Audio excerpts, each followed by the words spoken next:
Ew, gotta get rid of this old Backstreet Boys t-shirt. Tell me why. Because it stinks, boys. Tell me why. I've washed it so many times, but the odor won't come out. Tell me why. No, you tell me why I can't get rid of this odor. Have you tried Downy Rinse and Refresh? It doesn't just cover up odors, it helps remove them. Wow, it worked, guys. Yeah.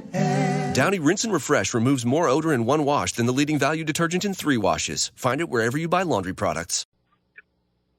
From an undisclosed broadcasting location. This is a test. For the next 60 seconds, this station will conduct a test of the emergency broadcast system. America, here comes the relief from the pain. Unapologetically. This is Lock and Load with Bill Frady.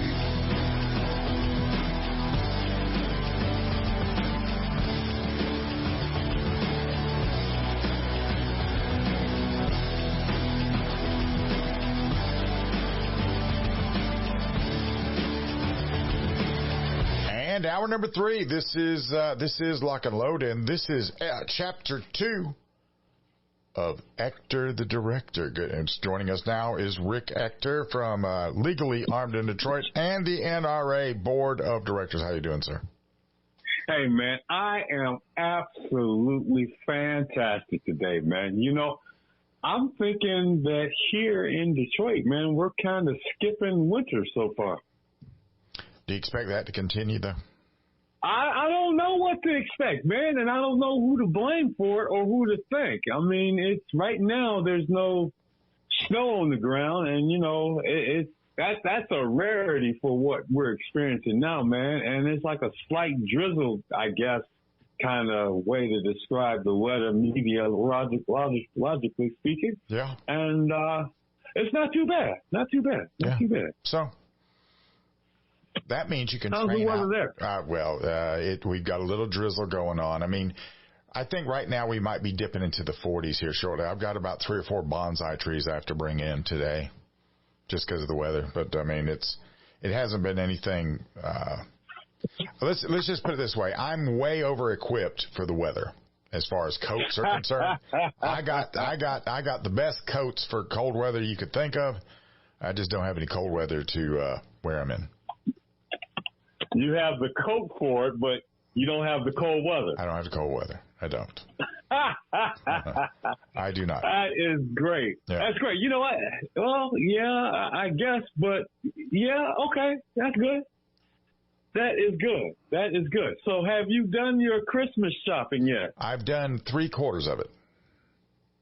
So you've been starting early, right? I have been starting early, yes, sir. Okay, and you got your list. You checked it twice. Yeah. Well, actually, you set a budget and.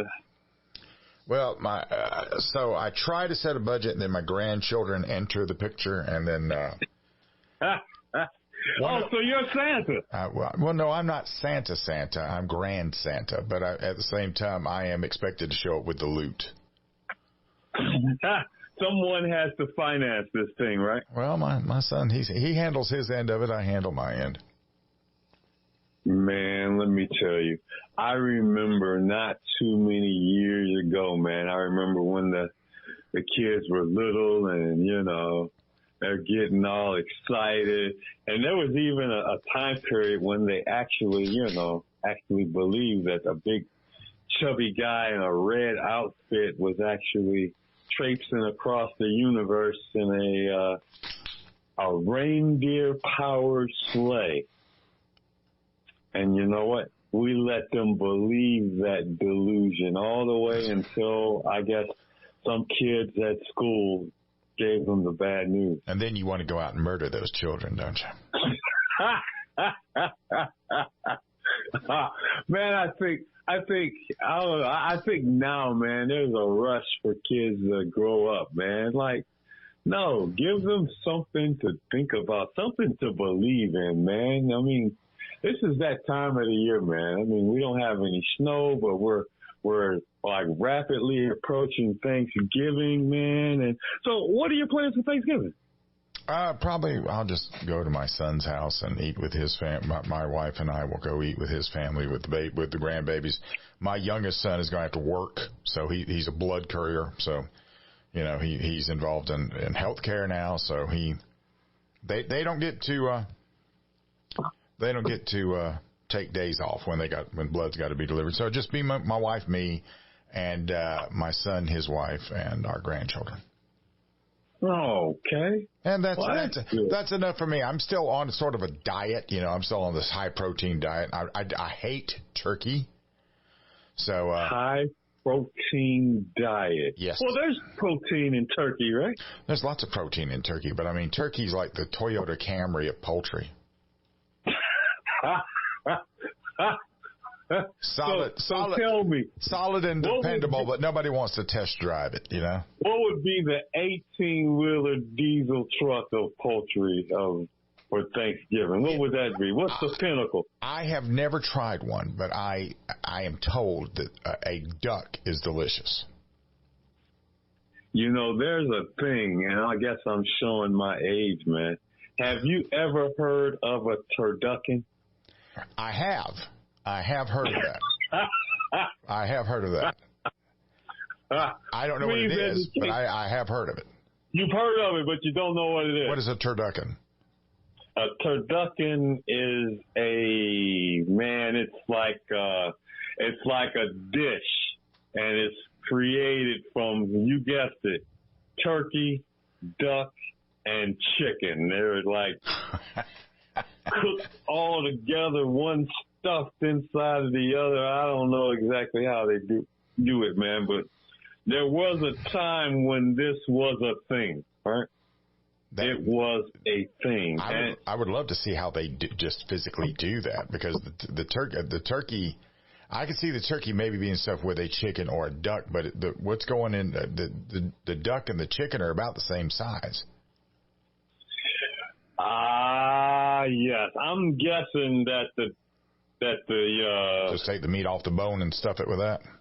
Yeah, I mean, think about it. It's Thanksgiving dinner, man.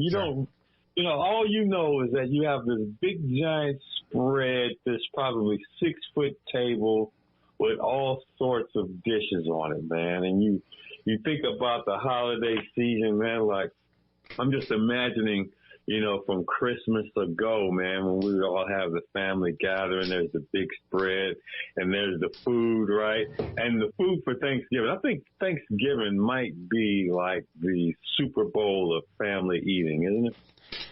It is. You have the it used to be. It used to be with my father's generation. I had my Aunt Maggie. My Aunt Maggie should have been a 5-star chef. 5 stars, huh? 5 stars. And going into her kitchen, it didn't matter if she was just cooking lunch. Going into her kitchen was an aromatic aphrodisiac. I mean, you just be sitting there going, I could just sit here and just inhale. I don't even need to eat any of this. All I need to do is inhale it. And so when you think about Thanksgiving dinner, you think about all that traditional Thanksgiving holiday food, right? You're probably thinking, well, as it was presented by my Aunt Maggie. Okay. But the problem is nobody can cook as good as she can. Nobody can cook as good as she can. Man, let me tell you, cooking is a lost art. It is. And as older folks are leaving us one way or another, I think there's a lesser number of people left behind who weren't exactly paying attention to who was doing all the cooking during the holidays, man. And, it's leaving, those who are behind looking around for someone who actually knows how to cook, man. Right. But, it was really interesting. Last year, I went over to my oldest daughter's place for Thanksgiving. I'll tell you what. Hold up on that thought. We're going to go to Rick's oldest daughter's house for Thanksgiving. Tell everybody how to find you. I am Rick Ector, Rick's Firearm Academy of Detroit. I can be found at my blog, Legally Armed in Detroit, or my flagship site at CCW, that same Detroit CCW, on Instagram, Facebook, Twitter, and I even have an IMDb page, believe it or not. Very good. We'll be right back talking to Ector, the director. This is Lock and Load.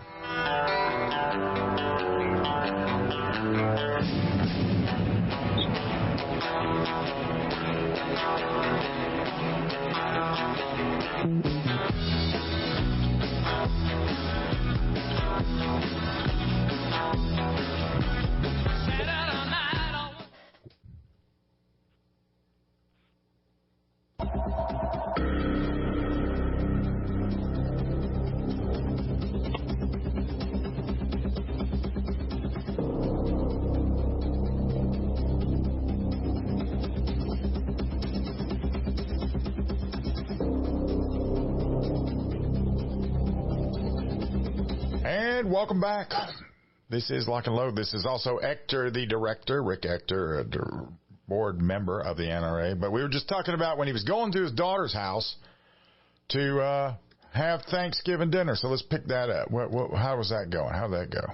It was my first ever that I've ever attended a Thanksgiving Day feast with seafood being the entree, the menu, right? It was seafood. It was lobster, crab, shrimp, a seafood boil. You know, you ever had a seafood boil? It's been a long time. Wait, you're from the Carolinas. You're from South Carolina, right? Yes. But I mean, isn't that where like the seafood boil thing actually was invented? I'm about 260 miles from the coastline.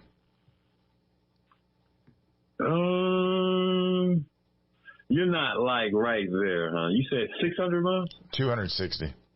260? Yeah. That's like from here to Chicago, so that's like 4 hours, right? Yeah. Or if you drive, you know, like the senior citizens that all of our kids think we are, you know, maybe 5 or 6. But well, I drive more like I'm trying to push my car to go back in time, like in Back to the Future. That's how I drive. So, you know, everyone who listens to your broadcast is more than likely a gun enthusiast, right? Or gun owner. Well, I would hope so. Someone who supports gun rights, you know, and it's Christmas season. And, you know, the kickoff to the holiday shopping season officially, or shall I say unofficially, starts when? Oh, gosh, that started back in August, didn't it? Oh, well, I mean, maybe people are starting early. I'm seeing trees put up already. Lights are up already. See, that's one of the things that we're witnessing now, man. There's like a death of traditions, you know, and I think the tradition was officially or unofficially that the first shopping day for the Christmas season was the day after Thanksgiving, right? Because that's when all the big major department stores would stuff the newspapers full of all those circulars and ads and all that stuff, man. And the paper, the newspaper that you would get would be like, I don't know, about 4 inches thick, right? Yeah. When they threw You're laughing. Well, no, I was a paper boy on Sunday. I mean, that's when I got my workout. Yeah. And I grimace when I think about newspapers today, man, because I did a thing. I did a training, you know, I do all the time. And this one student, she was in the class, and she actually is a publisher of a small periodical here in the southeastern Michigan area, actually right outside of Lansing. Right. And she did a review of my class, and it was really cool. And she sent me a copy of the magazine, man, in her newspaper. And I'm not being disparaging because I definitely appreciate the coverage, but the newspaper was a little thin. But see, here's the thing. Newspapers in general are thin these days. I mean, when you compare them to the newspapers of old, man, it was like the paper, I mean, it had its sections, you know, the news, the politics, the sports, and I know that might be a life section, but I mean, in the middle of that huge assemblage of printed matter was all the sales coupons, right? Right. All the circulars, all the coupons, who has the sales, and then they're telling everyone to get up in the morning, like, I don't know, like 6 a.m., You're trying to come out of that Thanksgiving dinner-induced coma. You've seen like 2 football games. Or have they added a 3rd football game this year? I don't know. There's a lot of sports teams in NFL that are like really mad at Detroit and Dallas because Detroit and Dallas typically have the Thanksgiving Day dinner, and then they were trying to take it from Detroit and Dallas and give it to so-called, you know, popular teams that have a gaudy record. But you know what? I think they're going to like keep them at bay and maybe let them do a 3rd game, or that's the kind of thing that they have been talking about anyway. Right. But when we talk about Thanksgiving, man, it's the official, unofficial kickoff of the holiday shopping season. And my question for you is, have you actually you started shopping? You said you started shopping and that you're almost done, right? Well, you know, it just it comes down to some of the stuff, and this is the thing I don't like about Christmas nowadays. Some of the stuff everybody wants you can only order it. You can't find it anywhere. Okay. So, well, people like you shop early, so I guess you have to fire up your internet browser on your cell phone and go to Mr. Google or your search engine of choice and pick up some stuff, man. Yeah. So, you know, with all these new gun owners, you know, who are still coming into the fold, you know, whether, you know, they're looking at the crime reports and I'm not even going to talk about the latest thing that everyone's talking about, man, the whole, you know, violence that's breaking out over in Israel and Palestine and that whole little thing, man. But there are people who are actually calling behind that because they're scared that some things are going to happen, and they're looking at the news and listening to the rhetoric of some politicians and what they're talking about. But this day to day, man, we're going to start talking about putting together a shopping list, top 10 gifts that you should give these brand new gun owners, firearms owners who are coming into the fold, man. Okay. Well, we're just about at the end of this segment, so we're going to pick that up on the other side when we get to it. But that's a pretty good idea. I like that. Yeah, I think so. And I'll tell you the first thing that what's that? What's I would the put first on thing? Cleaning kit. Oh, for sure. Now, see, now that we're talking about a cleaning kit, for those who are not, well, most people know what a cleaning kit is, but can you tell me the 4 or 5 items that are in a decent cleaning kit? I can tell you in the next segment after you tell everybody how to find you. In the next segment, yeah. Bill Frady is going to tell us what a proper cleaning kit looks like. Yes. And you are going to tell us how to find you. I am Rick Ector, RICKECTOR. I'm legally armed in Detroit.com and Detroit CCW. I can be found on all the major, not all of them, but the major social media sites, Facebook, Instagram, Twitter, YouTube, and I am now on, well, it's not a networking site per se, IMDb. Yeah, he's an actor now. He's a star, a movie star. We'll be right back. This is Lock and Load.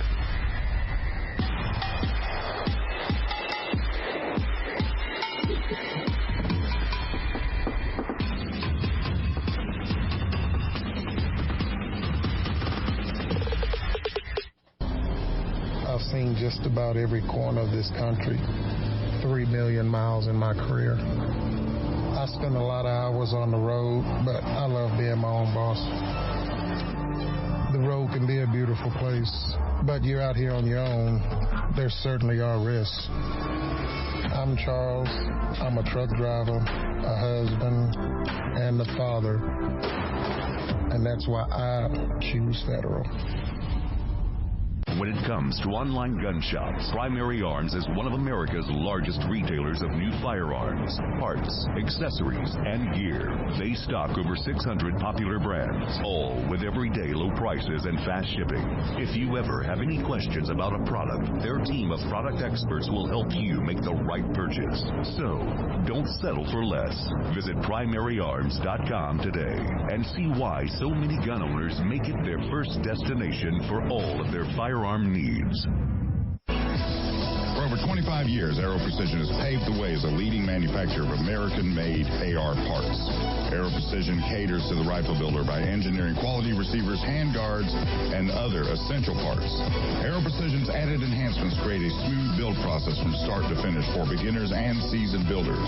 Whether this is your first rifle or your 50th, Aero Precision offers everything you need to make a quality AR at an affordable price. At Spikes Tactical, we are all shooters with a very simple mission. Make the best product we can perfect at the best possible price for our consumers. We strive to produce the best components and rifles available, with quality control second to none, because real-world events don't allow for a second chance. Whether you are an operator, competitor, or home defender, Spikes Tactical will serve you well. Go to spikestactical.com. Spikes Tactical, 100% American-made to the highest standard. At Staccato, we know there's no such thing as a fair fight, and we bring the unfair advantage that is the 2011 platform. Dominate. At Staccato, we know the most important gun you own is the one that you're carrying when you're facing that threat to life and freedom. Win. We want you to enter that objective confident that you are carrying the best gun in the gunfight. No compromise. No sacrifice. Staccato2011.com. Stand ready to face down the darkness with 2011.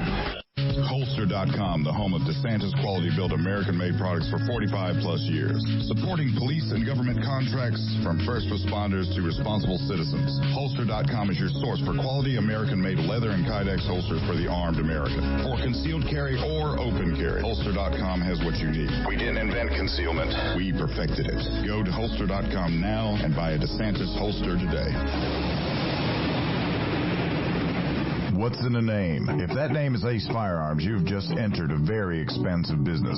First, a fully appointed gun shop with all the guns, ammo, and accessories you could possibly imagine. But then you enter the manufacturing facility that is home to Red Alligator Concealment, Militia Arms Customs, and so much more. Ace Firearms is beyond a simple gun shop. This is a totally peerless operation. To find out more, go to acefirearms.com. Ace Firearms. This is only the beginning. At MGS, we have what it takes to reinvent yourself. With a curriculum designed to balance work, family, and a gun repair education, MGS provides the gateway into one of the fastest-growing segments of the gun industry. Modern Gun School's mission is to provide high-quality distance education using time-tested materials and hands-on projects designed to develop a proficiency in both the technique and the business of gunsmithing. Go to mgs.edu. MGS Trade School. Your future is waiting.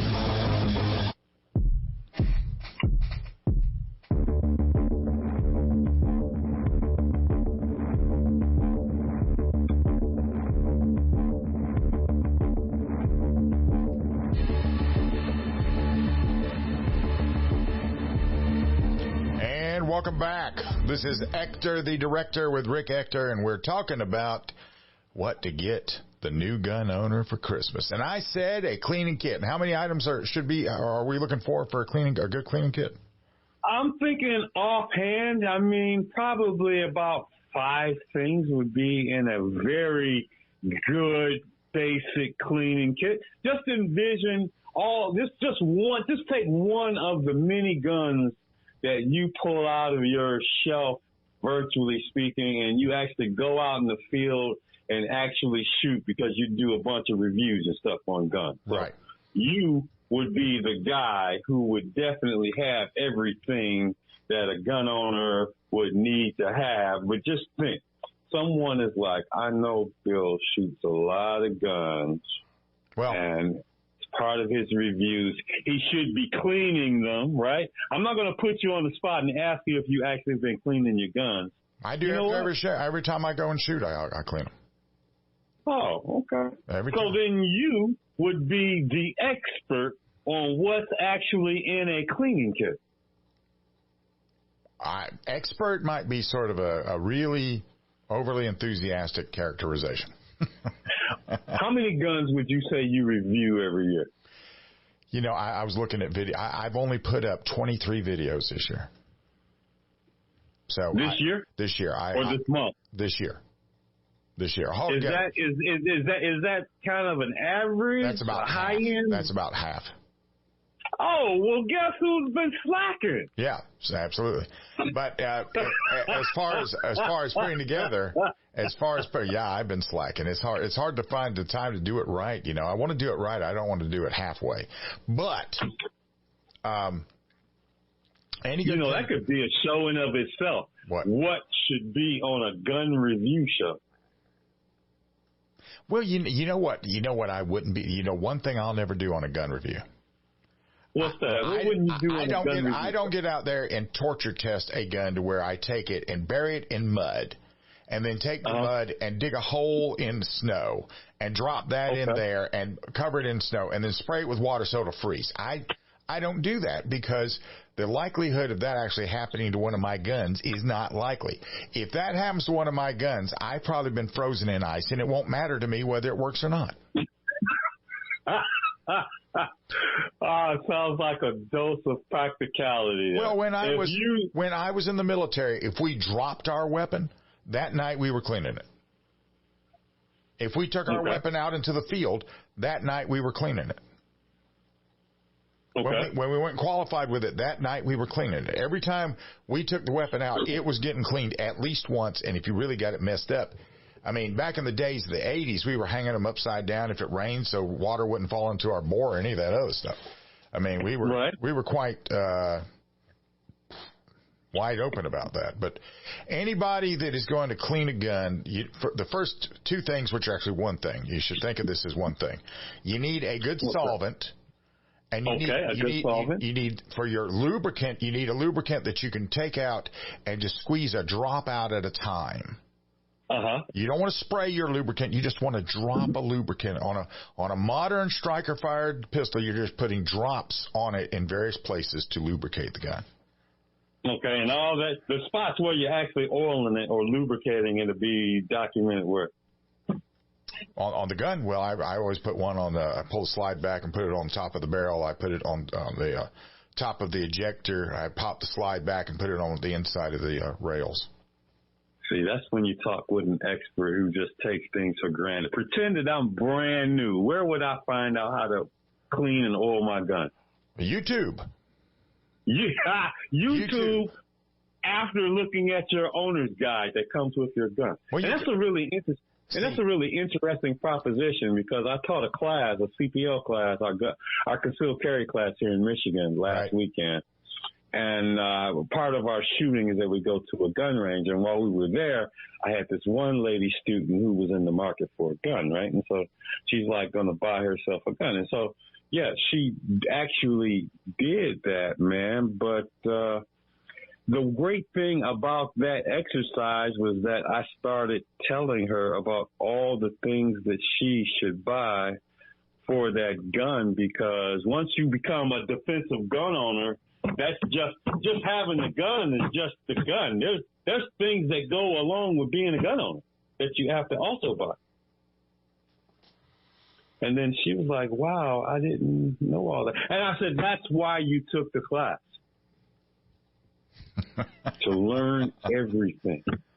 So, okay, cleaning kit. We have our solvent and we have our lubricant. What are some other things that would be in this deluxe cleaning kit? You're going to want something to run down the barrel.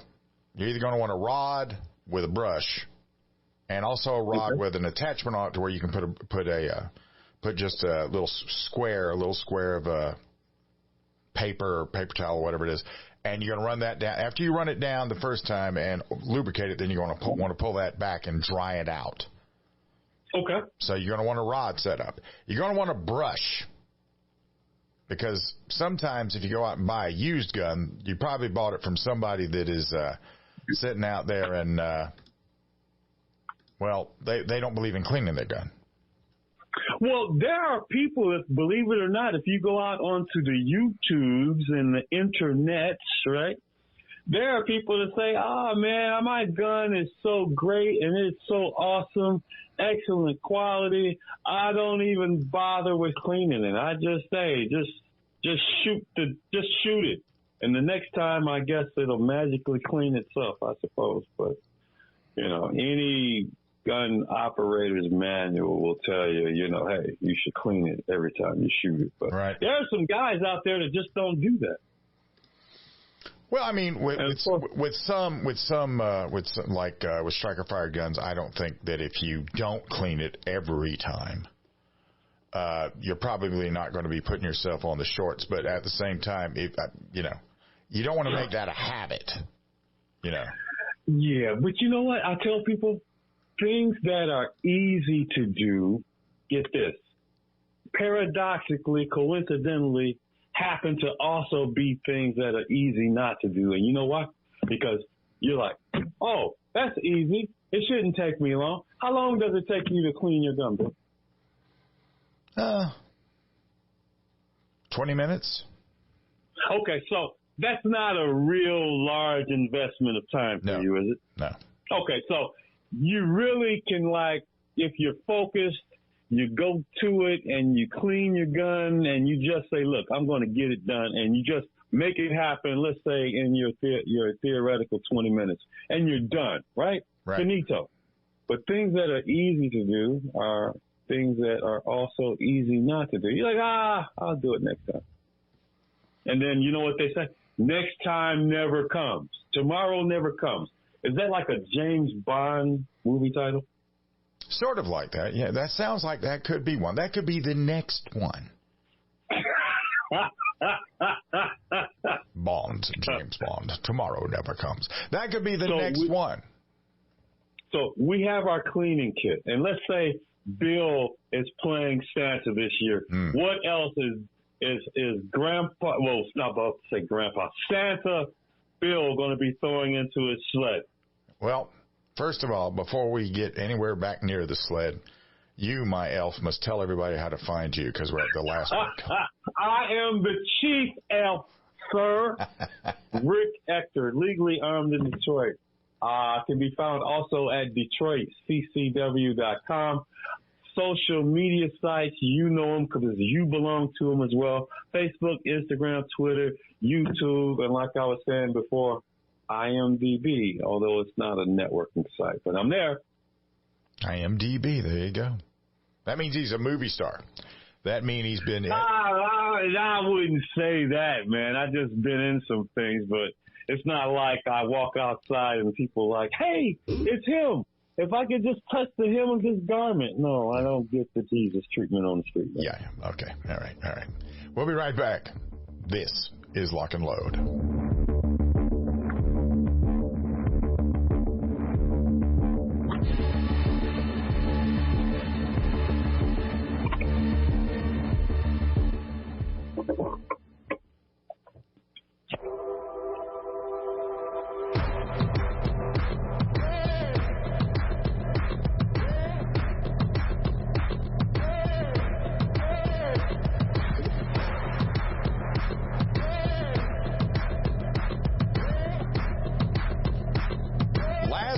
On the firing line, talking with Rick Ector, the director.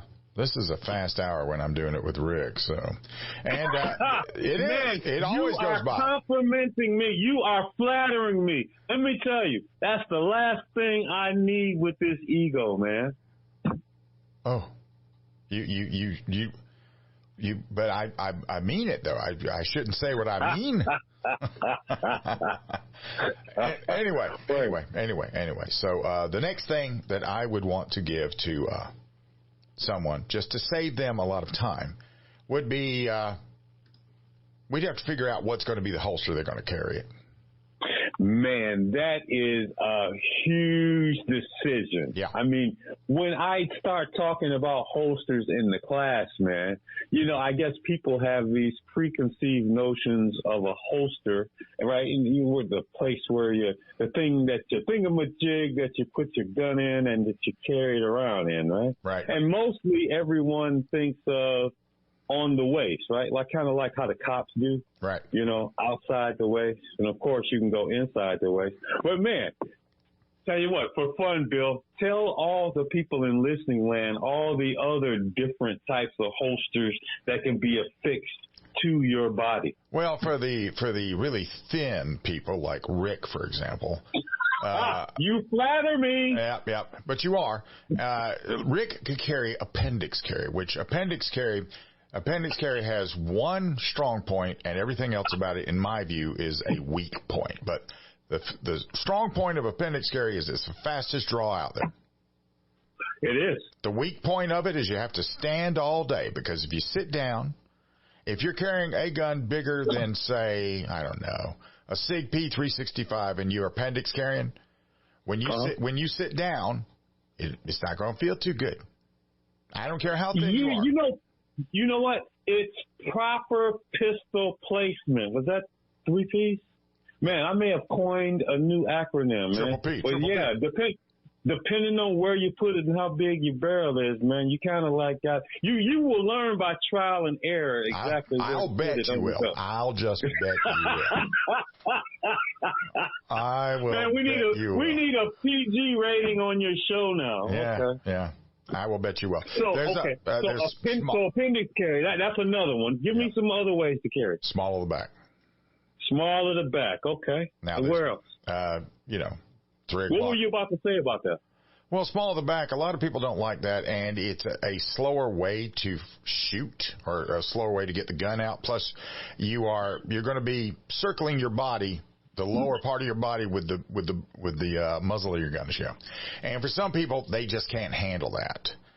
And people usually tell me they theoretically think that gun owners, as opposed to the regular non-gun owning public, is more prone to falling on their wallet or on their back. And I don't know if I necessarily buy that. Well, I mean, it's, when everybody was coming out about the P320, and they said, if you drop it this way, it'll go off. And I was like, yeah, that's one of about 64,000 axes you can drop it on. Right? Yeah. So, yes, there are certain things that are possible, but are you and by the way, it's been poor taste to drop a gun. Don't ever drop a gun. Most of them can be safely dropped, but I mean, it's bad form. You're probably going to mar the finish, ding and scratch it up, and when you show your friends at the gun range your gun, man, you're going to be greeted with scowls and derision. Yeah, you don't want to do that. Well, see, this is where I have the plus on you, my friend, because I'm carrying guns now I don't care about. Man, I love my gun. Well, I mean, I've set them up the way I want them to be. But they're not one of my Gucci guns or one of my custom guns. Oh, man. This is the first time I've heard of a Gucci gun, but I can by the context figure out what you mean. Yeah. Now, those are very nice, but I mean, as far as having a gun that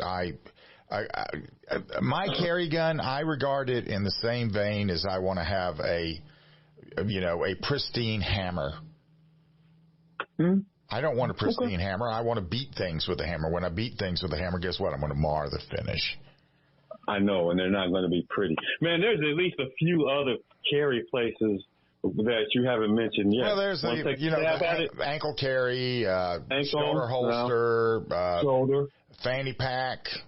All manner of off-body carry. Have you heard about the flashbang? The bra?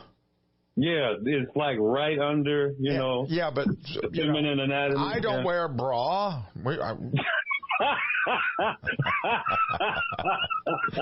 I think we pretty much assumed that, but it's 2023, man. Right? Okay, so for women, there's leggings that have holsters built into them. Right. Garter holsters. They have They have corset holsters. They have the flashbang, which is a holster you affix to a bra. I mean, They have purses that are designed to be shot. They're designed for you to shoot with it in the holster in the purse. Women have much more ways to carry a gun than men do. Yeah, I think a lot of women obsess over, there being a lot of options available to them because, believe it or not, there's a lot of women who are traditional in their attire and garb, and they may not always necessarily be wearing pants. Right. There's a skirt and dress owning segment of the women population that do it, I guess, more so than maybe some of their younger modern day contemporaries do.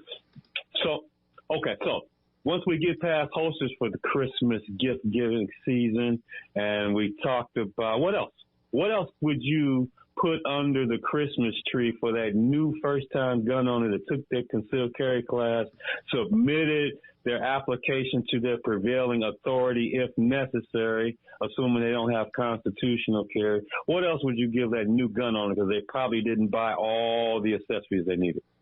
A class. Well, yeah. A training class. Training class, yeah. Even though, you may live in a constitutional carry state and may not be mandated to take a class, or the class may have, to our benefit in the Pro 2A side, not stringent requirements. For example, in Michigan, it's 8 hours. Illinois, it's 16 hours. And I hear in Florida, it's like 1 hour. But you know what? You can never get too much training, So, yeah. Training class would probably come in handy. Vet your sources, get recommendations. What else would you give them? Then I would give them one of these legal services memberships. Oh, yeah, man. That was definitely on the list. There are a lot of organizations that are out there, man, that are doing it. And I'm aligned with one, man, and I like them pretty good, man. But see, the thing is you want to let people know, and it's kind of one of those things you bring up in class because you're like, look, you hope that you never have to actually use your gun. You try to stay out of areas that are havens for crime, places that are very busy where a lot of people congregate, usually your beer store, liquor store, gas station, high traffic in and out kind of crime. People who are just kind of lurking or loitering in the area, if they're getting too close and seem preoccupied and not doing activities congruent to their location, yeah, you should view them with a lot of suspicion, for sure. What else is on that Santa list? If it's semi-auto, I'd give them some spare magazines. Spare magazines. There you go. There is a gun. What gun was that? The Sig Sauer. What is it? The P3. What is that gun? The P365. The P365, man. Guess how? This lady was in my last class and she bought one like during the class at the range. Guess how many magazines came with the gun? 2. 4. 4. Okay. Well.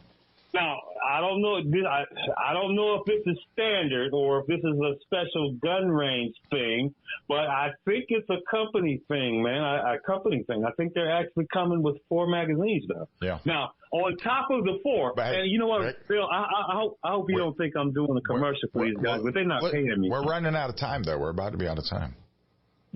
I know, man, and there's so much to do. But you know what? The thing is if you got a brand new gun owner in your family and you care about them. We are out of time. Oh, okay. Well, look, it's been fun, man. Yeah. Thank you for having me, and I'll see you in 2 weeks. Happy Thanksgiving. Happy Thanksgiving, man. Let's back again in 23 hours between now and then. Remember this. It has never been about gun control. Not once, not ever. It has been. It's always going to be about total control. This has been Lock and Load.